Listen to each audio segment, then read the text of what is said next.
The Philippine Commission on Women, the national machinery for gender equality and women's empowerment. Indeed, for 47 years, the Philippine Commission on Women, or the PCW, has been instrumental in empowering every Juana to embrace their rights to chances, choices, and changes.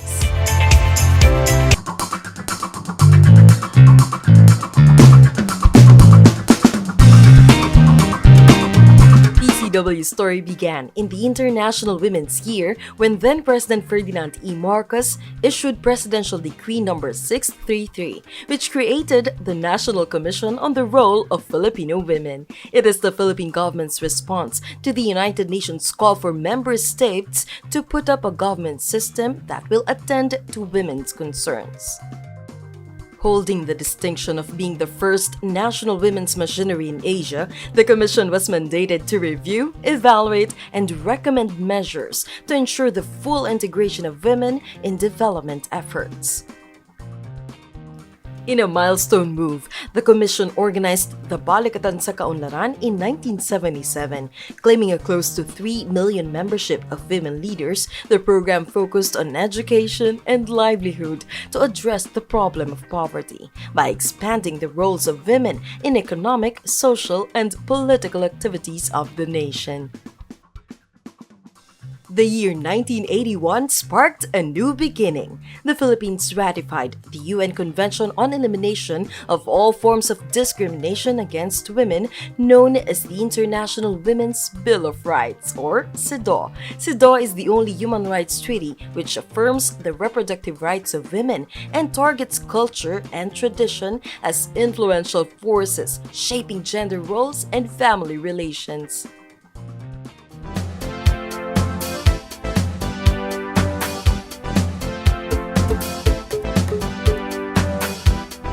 In 1986, the new NCRFW officials focused on making the government work for gender equality and women's empowerment. Under a strategy called Gender and Development, or GAD mainstreaming, the government and the entire bureaucracy must make sure that the laws, policies, programs, and projects address gender issues. The new administration opened the door for other women NGOs and other groups across the political spectrum. Laws and policies related to women were issued.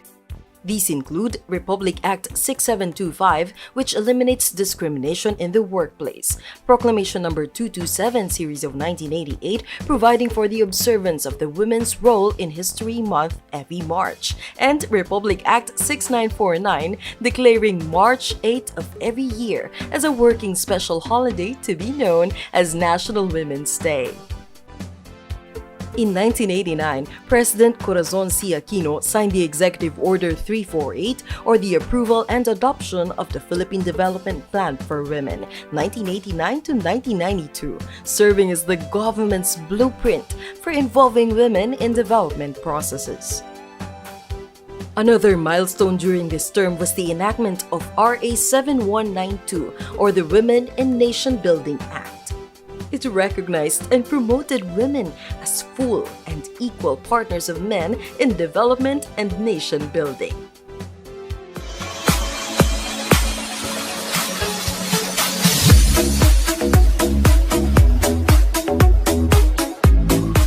The third term of the Commission built on the gains of the previous term and set the systems for GAD mainstreaming.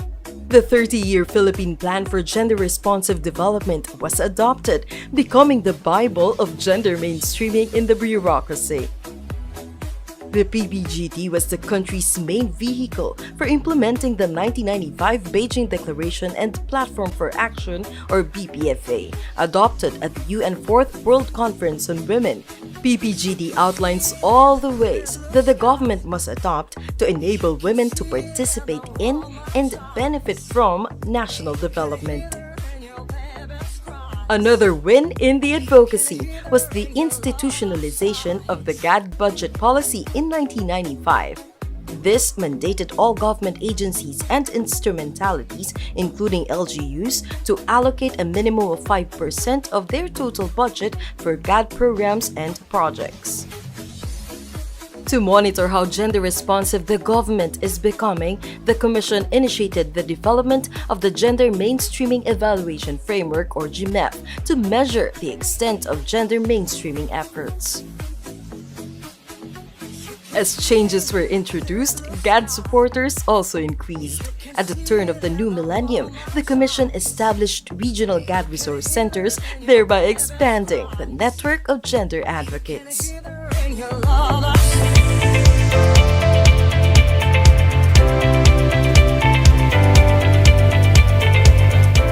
GAD capacity building and the development of tools and systems for GAD mainstreaming continued in the fourth term of the Commission. The mission: alleviate poverty by making sure that government efforts are felt by women at the grassroots level.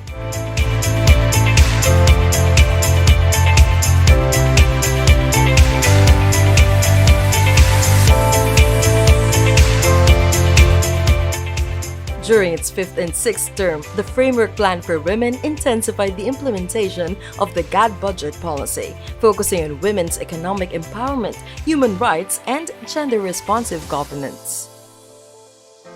The succeeding years saw the protection of women in black and white.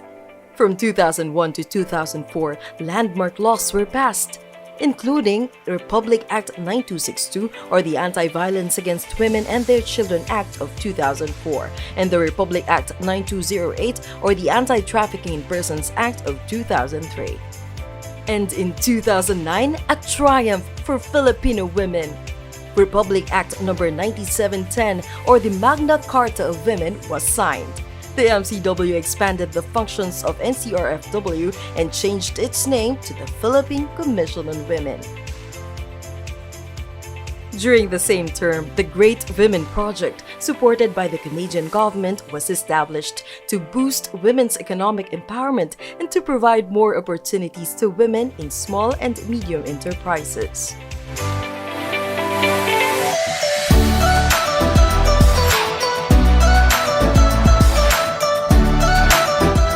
More aspects of GAD gained traction in the sixth term of the Commission.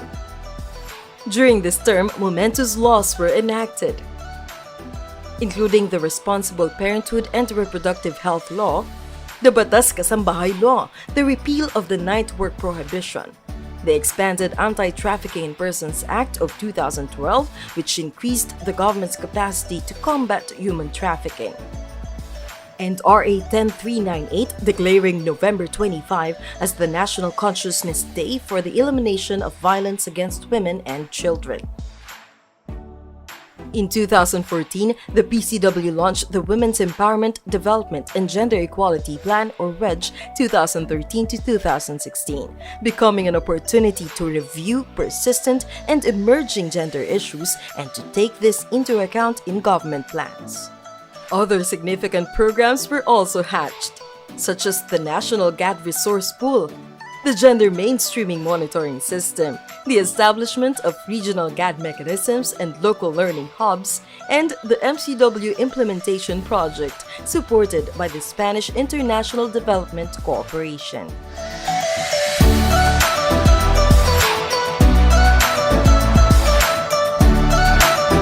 In the seventh term of the Commission, President Rodrigo Roa Duterte called for the full implementation of the Magna Carta of Women down to the barangay level in his 2016 and 2017 State of the Nation address.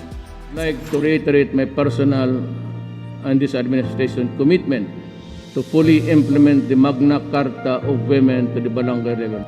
During this term, more trailblazing legislations were inked, including Republic Act 10906 or the Anti-Mail Order Bride Law, Republic Act 11210 or the 105-Day Expanded Maternity Act, and Republic Act 11313 or the Safe Spaces Act. But while PCW introduced changes outside, it also improved internal mechanisms. Towards the end of 2019, after rigorous training and consultations, the PCW received its ISO 9001:2015 Quality Management Systems or QMS certification. The Commission was ready to face the new decade, ISO certified, motivated, and unfazed. But in 2020, the world was put in a halt due to the COVID-19 pandemic.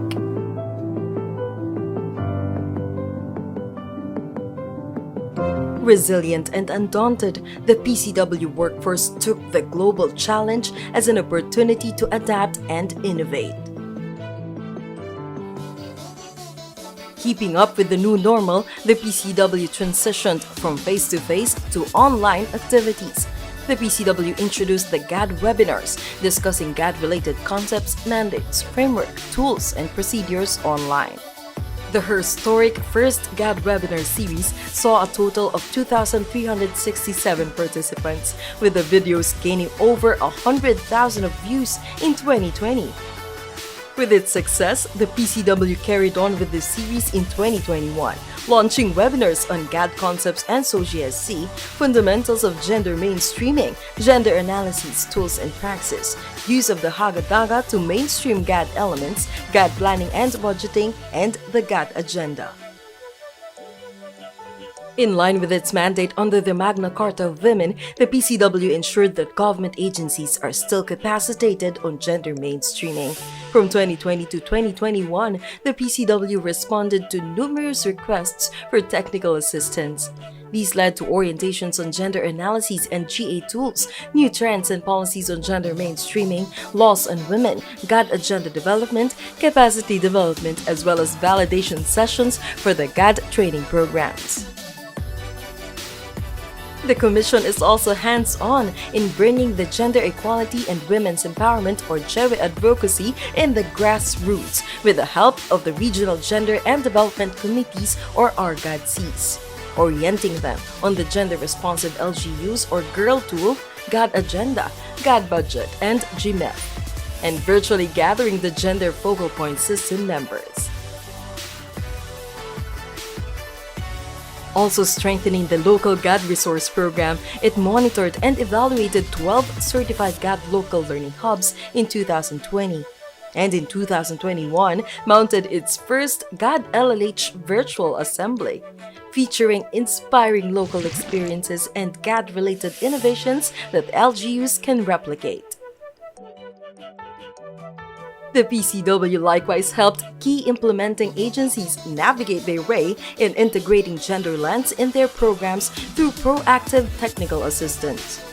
From orienting them on the gender mainstreaming evaluation framework, training them to develop their GAD agenda, to conducting consultations towards collaborations. The Commission worked double in mainstreaming gender in sectors severely hit by the pandemic, economy, and education. The PCW sat down with key agencies in a roundtable discussion to educate women micro-entrepreneurs in government initiatives on information and communications technology, especially with the pandemic changing the digital commerce landscape. Whether online or face-to-face, the PCW aims to influence efforts towards a gender-fair education sector. It consulted with movers and key officials in the education sector and trained curriculum developers on gender sensitivity as well as the GAD framework development. The PCW also boosted its ties with various agencies to strengthen gender mainstreaming in key sectors. It signed deals with the Philippine National Police, the Armed Forces of the Philippines, and the Department of Environment and Natural Resources, geared towards integrating gender in peace and security and environmental concerns. Other milestone agreements include partnering with the National Youth Commission and the Local Government Academy. PCW's efforts did not go to waste, with gender perspectives becoming part and parcel of government programs. In 2020, the PCW reported that 19 out of 30 agencies validated have improved performance in gender mainstreaming. Aside from fulfilling its mandate as an oversight agency even amidst the challenging circumstances, PCW also continues to push for policies towards gender equality and the empowerment of all women and girls. Legislative measures PCW has actively lobbied for saw movements in the Congress in 2021, including bills on raising the age of sexual consent in rape cases and prohibiting child, early, and forced marriages. Working on the Women's Priority Legislative Agenda for the 18th Congress, the PCW reviewed and prepared position papers and joined congressional hearings and technical meetings to advocate for the integration of gender perspective on bills and resolutions. And to guide legislators, PCW also launched the How to Be a Gender Responsive Legislator or HGRL Handbook in partnership with the House of Representatives. This serves as a handy reference to legislators and staff, bill drafters, technical staff of legislative bodies, and GAD advocates in promoting and developing gender-responsive legislative measures. Determined to guide stakeholders, the PCW also issued policies from 2020 to 2021, taking into consideration the effects of COVID-19 in gender mainstreaming, including circulars on GAD Plan and Budget and GAD Accomplishment Reports, Joint Statement on Gender-Based Violence in Times of COVID-19, and Joint Memorandum Circular on the Localization of the Safe Spaces Act. Despite the pandemic, the PCW reviewed and endorsed GAD plans and budgets and reviewed GAD accomplishment reports. A welcome and handy tool for agencies in their submission is the online system Gender Mainstreaming Monitoring System or GMMS. Aside from giving online training on how to use this, PCW also released a video tutorial to help stakeholders navigate the GMMS with ease.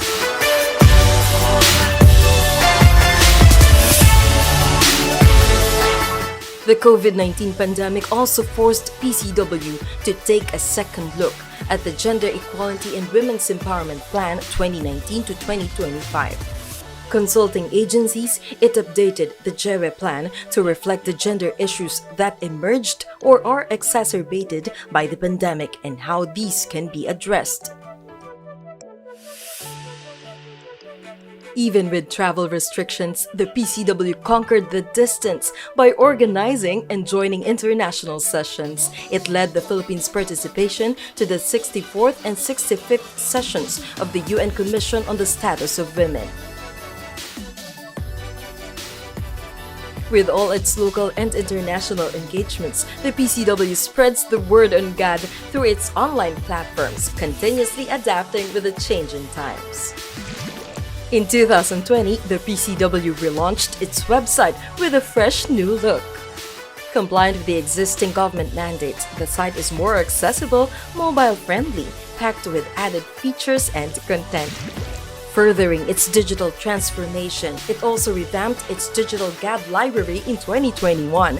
The new platform allows for open and free access to a vast collection of GAD resources. True enough, the PCW utilizes all platforms and modes to spread the GAD advocacy, and one effective way? Music.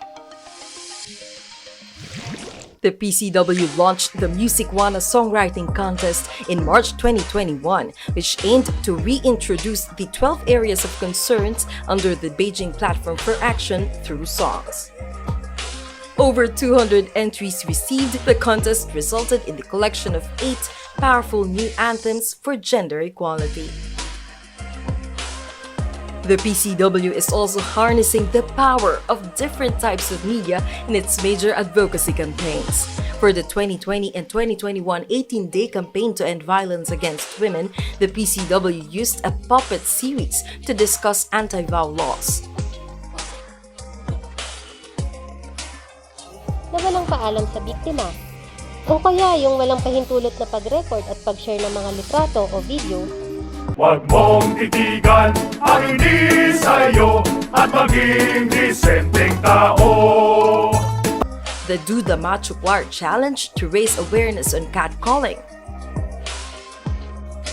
With the digital new normal, the PCW reached more participants and engaged them in the online talakayan towards vow-free barangays, providing a platform for them to ask about laws protecting their rights. The PCW spotlighted on one particular law in 2021, the Safe Spaces Act. Jump-starting a long-term awareness campaign, the PCW distributed materials on the law to different provinces and cities all over the country.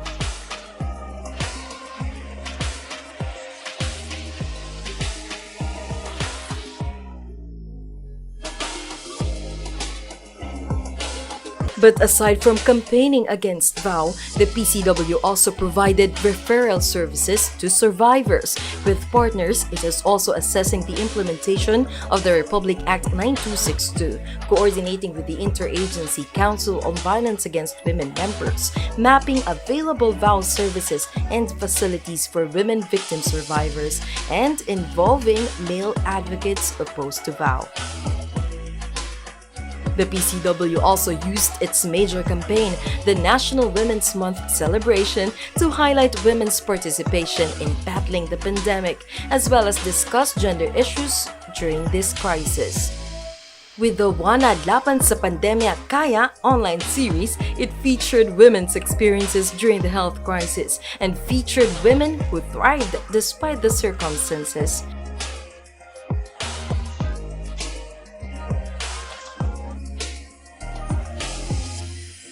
It also celebrated the ones and wanas that make up the commission. During PCW's 45th and 46th anniversary celebrations, we heard stories from the pillars of PCW sharing wins achieved through passion for the cause of women. We showcased the commission's gains throughout the years and honor the employees that contributed to these achievements. Steered by its directors, chairperson, and board of commissioners, the commission will remain true to its core values of passion for excellence, professionalism, integrity, teamwork, and accountability. As the national machinery for gender equality and women's empowerment, the PCW was and will always be a harbinger of change, despite the pandemic and other roadblocks along the way. The PCW is driven and proven, soaring higher towards its golden year.